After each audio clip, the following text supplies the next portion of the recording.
एक समय की बात है, एक भाई बहन रहते थे। बहन का नियम था कि वह अपने भाई का चेहरा देखे ही खाना खाती थी।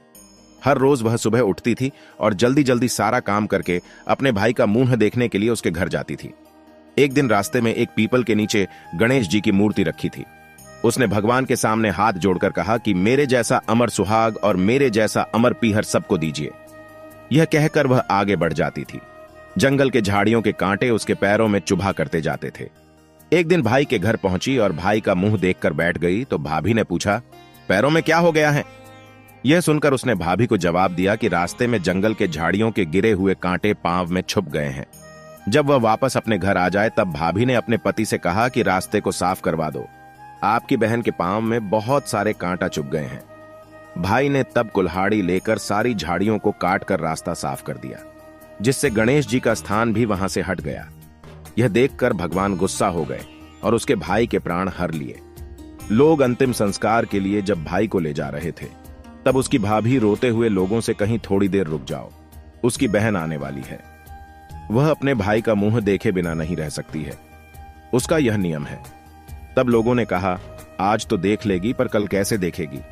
रोज दिन की तरह बहन अपने भाई का मुंह देखने के लिए जंगल में निकली। तब जंगल में उसने देखा कि सारा रास्ता साफ किया हुआ है। जब वह आगे बढ़ी तो उसने देखा कि सिद्धिविनायक को भी वहां से हट दिया गया है। तब उसने जाने से पहले गणेश जी को एक अच्छे स्थान पर रखकर उन्हें स्थान दिया और हाथ जोड़कर बोली, भगवान मेरे जैसा अमर सुहाग और मेरे जैसा अमर पीहर सबको देना। और फिर बोलकर आगे निकल गई। तब भगवान सोचने लगे, अगर इसकी नहीं सुनी तो हमें कौन मानेगा, हमें कौन पूजेगा। तब सिद्धिविनायक ने उसे आवाज दी, बेटी इस खेजड़ी की 7 पत्तियां लेकर जा और उसे कच्चे दूध में घोलकर भाई के ऊपर छींटा मार देना, वह उठकर बैठ जाएगा। यह सुनकर जब बहन पीछे मुड़ी तो वहां कोई नहीं था। फिर वह यह सोचने लगी कि ठीक है, जैसा सुना वैसा कर लेती हूं। फिर वह 7 खेजड़ी की पत्तियां लेकर अपने भाई के घर पहुंची। उसने देखा वहां कई लोग बैठे हुए हैं। भाभी बैठी रो रही और भाई की लाश रखी है। तब उसने उस पत्तियों को बताए हुए नियम के तहत भाई के ऊपर इस्तेमाल किया। तब भाई उठकर बैठ गया। भाई बोला, बहन से बोला, मुझे बहुत ही गहरी नींद आ गई थी। तब बहन बोली, यह नींद किसी दुश्मन को भी ना आए।